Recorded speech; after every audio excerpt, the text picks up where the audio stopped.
That was at least an 8.5. Oh, I got to fix my mic, though. Oh, does that get cut out or no? I don't know, but Okay. all I know is out of all of these podcasts today, that was the best by tenfold. Yes. Which is saying how bad all my other claps were. So what happened in the transition? Because it used to be Kirk that had to do that, right? So and now you're doing it. Well, I'm just trying to be a nice guy, so Kurt didn't have to come up and do it himself. So. Does he get to give Pretzer a hard time? Because I feel like Pretzer has argued you so hard. It was the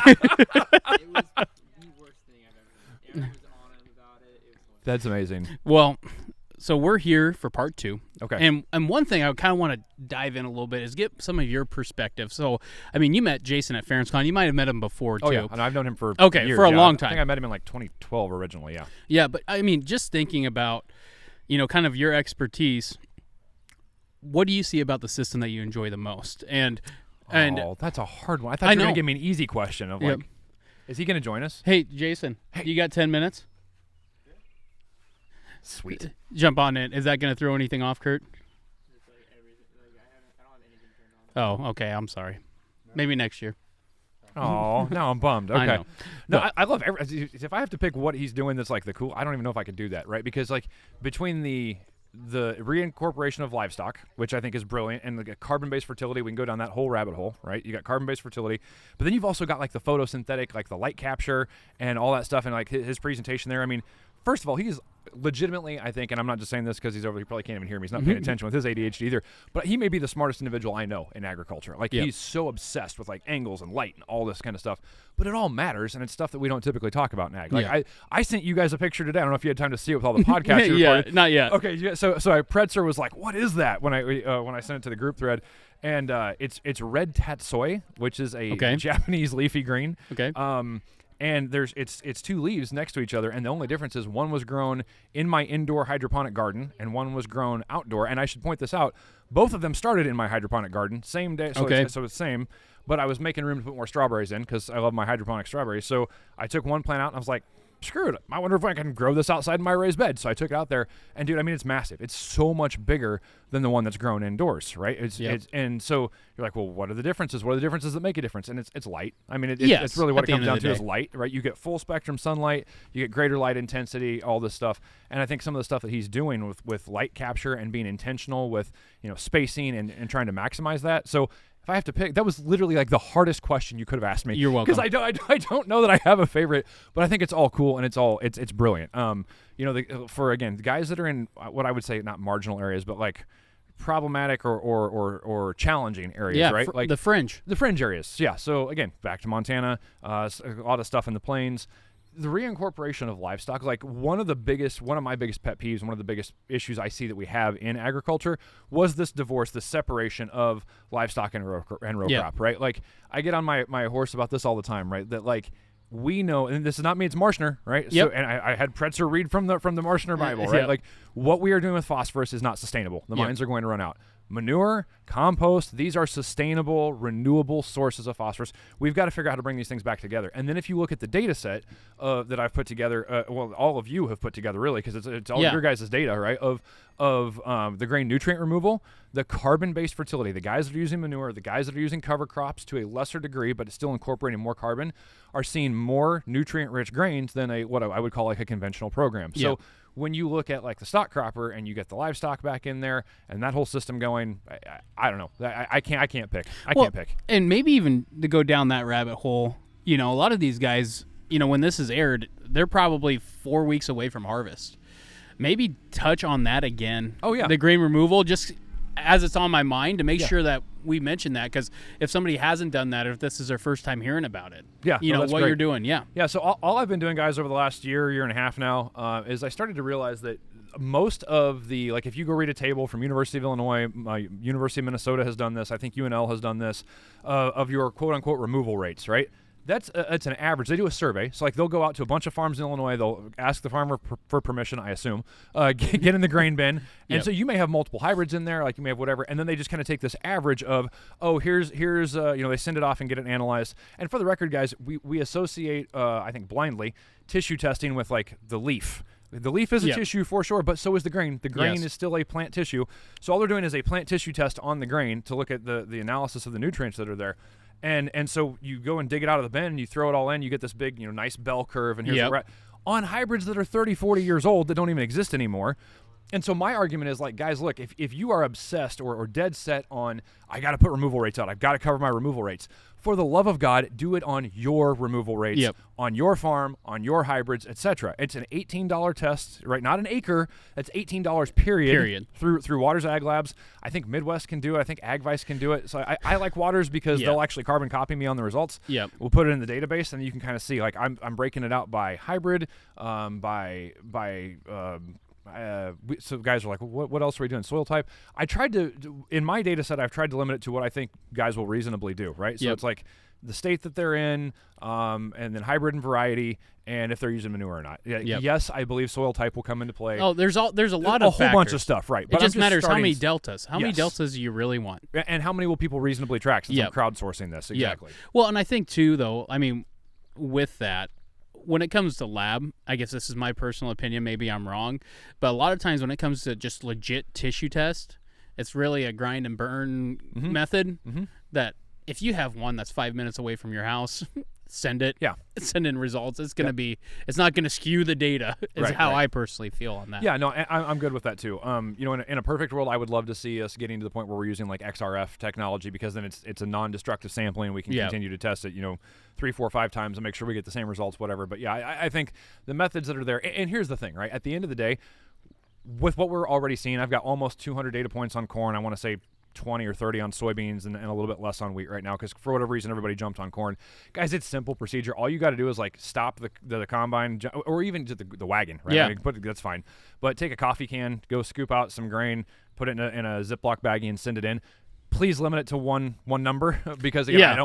I want to be able to look at it by number. And what's cool is there are some that we're seeing, I think it was a DeKalb number, that's like it can be 3 states away, and the numbers were really shockingly consistent. And then there was another one, I don't remember what company it was from, but like that one was like a county apart, and they were wildly different, right? So it had to do with management. So it's interesting because, again, different varieties are going to pull differently, and I think on average we're saving guys like $12 to $15 an acre this last year by saying, hey, I'm going to go put fertility on based on what I've removed. Yep. Okay, we'll do it on based on what you removed rather than on quote-unquote removal rates, and it's significantly less than what we're seeing. Well, and it's before. just where to spend that dollar. Yes.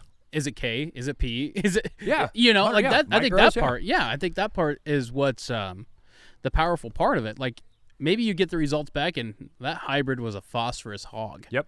Well, at least you know that every dollar that you spend on phosphorus up to that amount, you are replenishing. Yes. I mean, we can get into arguments all day long if you do a, totally nutrient test and what could be there Right. releasing. We both know that argument. But on the same token, at least you could be here, like meet the middle ground, You know what's interesting to me, though, is the number of agronomists and salespeople I've talked, let me rephrase that. The farmers that I've talked to who have reported back to me from their agronomists and salespeople who are so uncomfortable, like, well, you can't base your application on that test. Whatever. I'm like, why the hell not? What else are you supposed to base it on? I just gave you the receipts of what I removed from there. And they're like, well, the university says, I don't care what the university says. I just told you that's a great big data set from all over the entire state of a big average. Like, use your specific data. Guys, that's all I'm trying to do is arm you with your data to make your management decisions. Yep. There's no wonder that the agronomists and salespeople don't like me. All right, guys, I know most intros and whatnot are,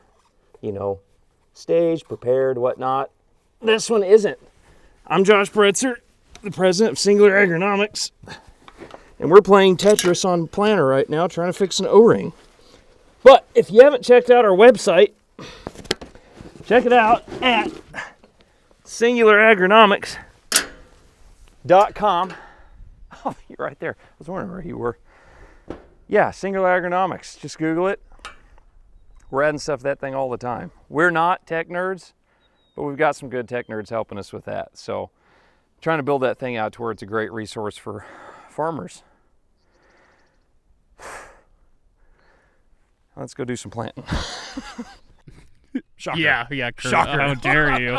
How dare you? I think we all know you're a little different, Johnny Ferentz. Yeah. No. Well, and I think that's just something too, going into harvest.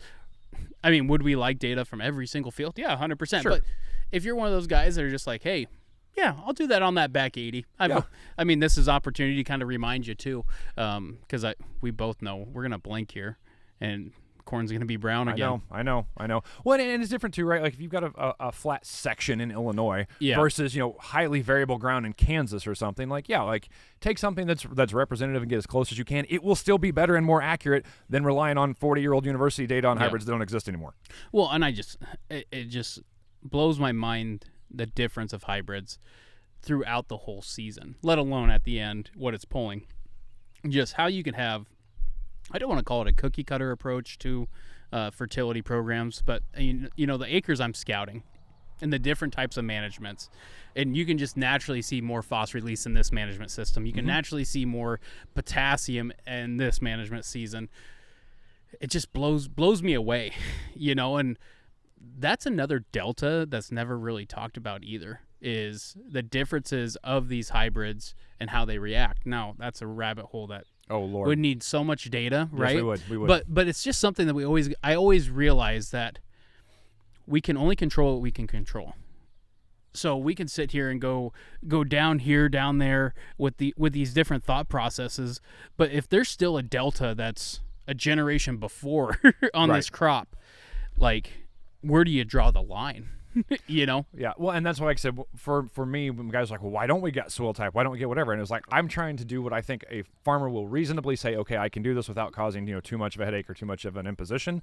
So that's the thing. Like, we can have theories till the cows come home, but it's gotta, if we can't implement it on the farm, then it doesn't matter. Well, I go back to how you've set up this trial basis is using the KISS method. Keep it simple.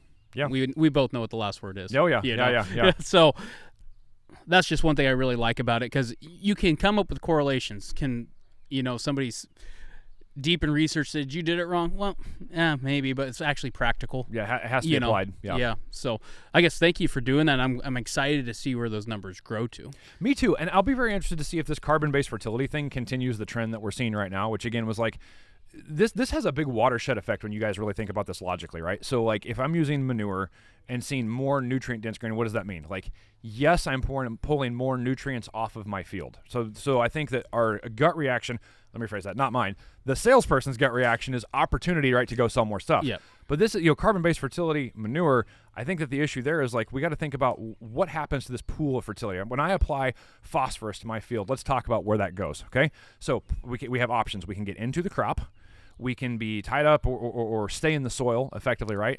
Or we can be lost, right? Like stuff can be washed away. Yeah. And when you look at carbon-based fertility, specifically in manure and cover crops, typically what we see is, if you think of this as a pie, so a certain percentage that goes to the crop, a certain percentage stays in the soil or ties up in the soil, a certain percentage is lost.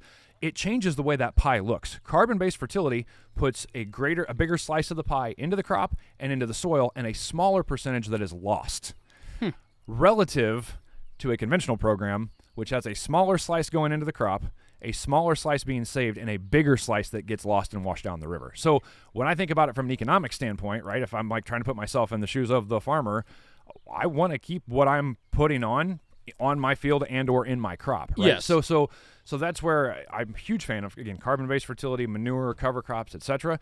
The other thing that's interesting about that, though, too, is that also means, well, then how do we increase yield, right? Because 100%. if we see effectively a dilution effect, which is to say there's less nutrient density, and guys, that's true. You don't have to like it. It's just the reality of the situation.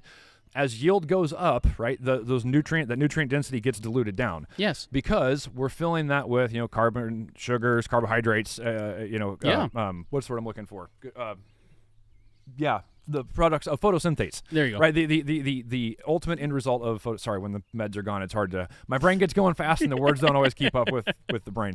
But we're looking at that end result of that photosynthetic process. So we've got to figure out, if we're going to increase yield, we probably need to increase photosynthesis to be able to do that. Yeah. So full circle back to your fungicide, ethylene suppression, everything from episode 1. Amazing, because I was just I should ask that. Thank goodness you reminded me. I almost had a Kurt moment. You've been hanging out with me in Bradford too much. Yeah. So, based on what you've saw so far this year, in your eyes, what do you think would have been an easy little change that could have helped. Mother Nature and rain, yeah, it's a pain. But on the same token, is there any fields or any management that you've seen this year work very well compared to others? Honestly, and I know, again, back to the rain thing, it's to the point, man, where I know that in some places in the country, like in rice paddies, right? Like, Yep. they will go do the whole leveling thing. Yep. Like, this year has been bad enough that it almost makes a guy want to go, like, level fields. I mean, obviously, you can say tile. Sure, okay? Yeah. There was some conversation on some other podcast, I don't remember what it was, but I know Mason Claude got on there and was kind of, like, ripping on him. A guy was asked, like, if he'd rather give up his tile or his nitrogen or something like that, and he's like, I'd rather give up my tile. And it's like, no. Like, I think Mason, when he did that clip on TikTok, he jumped in and he immediately goes, well, that was dumb. And I'm like, kind of, yeah. Tile, I mean, if you are in an area that's as wet as we've had this year, guys, I mean, just go spend the money on tile. Yeah. Like, that's something that will, there's ROI a reason. on oxygen. Exactly. It's the ROI on oxygen. So Yep. if you are on the fence about tile, for the love of God, go put tile in. Yep. Yeah. Yep. Fair enough. And somebody could say, well, maybe it won't be that wet next year. Yeah, you're probably right. It may not be. But I can almost guarantee that there's going to be a 3 or 4 inch rainfall. Yep. You And know? Let's talk. I'm glad you brought that up, right? Because it's not it's not so much like total inches as it is water over time. And this Yes. is one thing I've thought about with irrigation, with pivots, right? Yep. So water over time is the issue, because if we get a water event and we completely saturate that soil, that's very different than if I get 3 inches over 3 days or over 3 weeks or whatever. 3 inches in an hour, like, oh yeah, it's going to run off the field. Like, no, it's about how quickly does it fill up that soil profile, and then how long does it sit there and keep that plant underwater. So this is the deal with again the guys in Montana. They have only 6 inches rainfall. You're like, how can a 1 inch rain be that bad? Because you've got 2 millimeters of topsoil before you hit the compaction layer, and that little 2 millimeters saturates like that. So they don't need more than a tenth of an inch, as opposed to, hey, we got a 3 inch rainfall. That's terrible, right? Like, I don't want half my annual rainfall in one sitting. So a lot of that is how much water over time, like how long did it take for that to fall? Well, and that's where I think, even with ours, with the irrigation, you think of, and there's arguments here, but there's the common practice is 75 hundredths to an inch over 2 to 3 days. I mean, that's just what you're doing. And, previous podcasts, I talked about the microclimate, but I also think about, once that corn's canopied with an irrigator, that corn is going to engineer that water to make sure it goes to that root zone.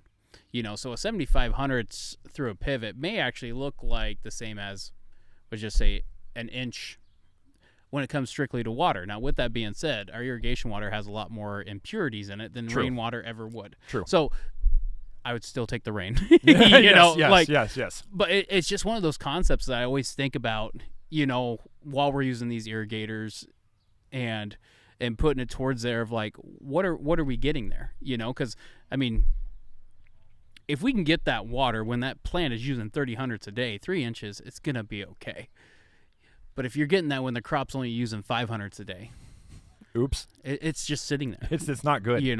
I'm curious, have you seen any of the it's weird, and I don't want to say I love to see it because I hate it for the farmer, but I find it very interesting and intriguing. Have you seen what I call the inverted yield maps, where like under the pivot actually is yielding less than the dry corners? When we have wet years. Yeah. Yep. And so it's interesting, right? Like, yes, wet years because you probably got too much water, but also in places where they have high salt. Oh, no, it's because of, I think it's because of bicarbonate loads. Oh, yeah. Like what I was seeing this winter and what I've seen before, and I'm actually kind of worried about this in my area, is so we were very dry when we first started. We had to water stuff up to get it out of the ground. Okay. I'm worried about all of our front-loading FOSS got tied up with the third pass of that pivot. Oh, my. Is what I worry about. Is your water that bad? I didn't realize your water was that bad. Our water is not... Where I'm at, we are very blessed, and I love where I'm at. Just seeing the water data from across the aquas. Yeah. I just think there's some of these areas that, they threw on, let's just say 50, 60 pounds of FOSS, and it may not be there. Or it's going to be there forever in a form that they can't get to. Yeah. Do you guys have anybody using the sulfur burners or citric acid or any of these things to try and break that up? Or how's that working? Okay. That's this next step is what I'm trying to bring in that area. Now, with that being said, I mean, you listen to like the calibrated agronomy crew. I mean, they're injecting acid-based fertilizers, and I think that's phenomenal as long as you're doing your due diligence to make Right. sure your pivot can handle it. Yep. Because that pivot is only as good as if it's operating. Yes. You know, Oh, yeah. if you burn it blow a up, hole, not that's good. not good. Not either, good. You know, so I mean, there's definitely balance there, and that's why you do your due diligence, Right. But the sulfur burners, I think that was a great thought. Just we're raising a commodity, and it's cost prohibitive. Now the injecting like citric acid stuff like that, I think that's something that's a great play to be able to make that water slightly more pure. Right. You know, and I'm not trying to say I'm going to correct everything. I'm just trying to take a step in the right direction. Well, exactly. Well, and to your point, like I said, what's interesting is what I always prefer rainwater. But when I see those pivots, that's the first thing that pops into my head, right? I look at the yield map and it's inverted, and you're like, okay, was this just a water issue? Was it a water quality issue? Yep. Which let's go down that whole can of worms real quick. Exactly. I mean, I know this is going to air late in the season. Yep. But guys, I hope to God, if you haven't already done it yet, like buy an RO machine, like for your spray water, like water quality. And we're finally starting to have this discussion at large. I'm hearing more and more about this, but like water quality matters so much. Like, yes, in terms of what you're watering your crops, but also the efficacy of your herbicides, pesticides, fungicides, like all these things. Are you like, oh, I got to go put on so much AMS? Well, not if you've got the water cleaned up. You don't. Like, water quality matters in pretty much every facet you can think of when it comes to agriculture. Yeah. Well, and AMS, a triple 20 like we have. I mean, you're bringing that water pH down not only for absorption, but just making sure you don't have antagonisms. Right. It's just that easy. It's the antagonisms. If you're spending that, I mean, gosh, some herbicide passes now. Some people $35-$40 easily, and it's just like, okay, if we're spending that kind of money, let's make sure we know what we're putting it into. And making sure we're getting the best bang for our buck while we do that. I think a lot of guys would be shocked especially if they have hard water and like never tested. This is another test, guys. This is what somewhere between $45 and $60, depending upon what lab you go to. But it's called an irrigation suitability test. Like, just go test your water, just so you see what's actually out there, what's actually in it. Because sometimes you may need to massively tweak, right? Like the standard or recommended rates may not be applicable to where you're at, and little tweaks like that can make a big difference. Low hanging fruit, I feel like. Yes. Well, and it goes back to make sure we have sound agronomy, so then we can enjoy the rabbit holes. Yes, exactly. Yeah. So those are things I know we've preached about here, and I think it's just always a good reminder. Definitely because I'm just as guilty of this. You're like, oh yeah, I'll do that in the off season. Well, here's your sign. All right, right now. Here is your sign. Now is the off season to start thinking about it. Definitely while you're rolling through the combine, make the phone calls to see what opportunity presents itself there. Because I'm not gonna lie, one thing about the RO systems, the price points are getting better and better. They're so stupid cheap in the grand scheme of things. Yes. Like, so stupid cheap. I think if I quoted it right, it was like $1 per gallon for a system. So if I wanted like a 3,000 gallon system a day per day, to clarify, that's per day. Yeah. Not $3 or not $3,000 a day. It is a one-time fee of $1 per gallon, and those gallons you're going to get every day. Yes. Crazy, mind-blowing. Yes, it is, and it was. I mean, it's there. It makes sense, and I would make an argument. Definitely, my fellow drone operators, with our low volume, not only is it we have less water to tie up stuff, right? But also, the moment you start utilizing stuff like that, you can put more in the water. Oh, yeah. There's more space. That's true. I hadn't even thought about that. Now, with that being said, I'm not saying, now just double load it up. Yeah. No, but some of your mixability issues are going to naturally be suppressed because you're utilizing stuff, or you're utilizing water that doesn't have as much stuff in it. That's brilliant. Yeah, that's true. It's a great point. Yeah, it's one of those things that, gosh, it just makes sense, I know we're kind of at the wrong time of year for this particular part of the conversation, and I get that. But like you said, not to start thinking about investing in one for next year. We're definitely at the right time of year for that. Yeah, well, and we both know we could come up with an idea right now, Kurt, and logistics is going to trump everything, and it wouldn't be until later anyway. Right. It's just the honest truth, and that's just something I want to give everybody the heads up. If those things that you didn't get to, start thinking about them in August when this thing airs. Yep. Yeah. So, what else? Let's see. Have you actually been out in the fields here for the field day yet? Not just yet. Got here tonight. Okay. I have to take my scanner out there, and so when we were with Jason, what I want to do is scan the plant on the outside row versus the inside row, and see if that plant is shooting micros to that side. What scanner do you have? The sensing. Okay, I actually was just gonna bring like I forgot this, but my canopy temperature. I would have loved to have seen that too. I was in a hurry today when I left. So there's so many tools like that too. This is maybe a good little rabbit hole to go down. I had a guy from I think it was Australia or New Zealand recommend that I get an EC meter, and I did that and started. That was crazy and mind blowing to see like the electrical conductivity across the row, and even if we started poking holes up the plant itself to see like how nutrients are moving. You said you got a handheld CO2 meter. Yep. What did that cost? $400 or $500? Don't know. I don't even think it was that. Okay. Forestry suppliers is where I get stuff. Does it depend if your wife is watching? True. Okay. True. I know that feeling. But I actually even got. I mean, I splurged. Yep. I went to forestry suppliers and said, "This is my Father's Day gift. Okay. I'm just gonna buy what I want." That's right. That's right. So I bought myself a microscope. Okay. I bought myself. It's a soil moisture meter that I can put down and just get readings from. Yep. And the reason why is I want more consistency than my ribboning when I'm out. Because every week when I check a field, I'm out there and I'm taking a 1 foot, 2 foot, 3 foot reading. Mm-hmm. And everything's based on feel. Okay. Which that's why I get paid for what I do. I've been doing it a long time. And but I want to put numbers to it so then I can show the grower this is why I'm saying it. Yep. This is why we're going this route. And there's soil moisture probes that I put out in my fields too, but I just get to the cost effectiveness. Sure. They can either spend $7 an acre and put a soil moisture probe, or they can spend, $11-12 to have me come there every week and also give them fungal insect, So why ask somebody to invest in that if I'm already out there? Yeah, no, that makes sense. But getting that to put numbers to it, a CO2 meter. And then the sensing has a chlorophyll reading on it too. Oh, nice. Okay. So it's giving me tissue samples. With that being said, I mean, every piece of these technologies, you have to know the nuances or how to utilize that tool properly too. Right. Like, yes, you have to make sure that it's coming back with sap sampling. But if you utilize these tools, like where I think the biggest bang for the buck is use it as a green light, yellow light, red light. Yep. Don't use it as you have to have these numbers exactly here. No. Compared from the bottom leaf to the top leaf, K was either up or down. Like, that's what I'm trying to answer. It's not, I'm trying to get 2,500 ppms of K up here and only 3,000 down here. I'm not doing that just because I just think there's still too many deltas. Sure. And I'll go back to that point. There's still too many factors, but I can utilize that with the same scanner doing one leaf to the next leaf. Oh, wow, there's a lot more zinc over here. Right. And then we start to ask why, and then that's the rabbit hole. Yes. Well, and so the EC meter, a penetrometer. Yep. The CO2 meter, I don't think it's a necessity. It's me geeking out.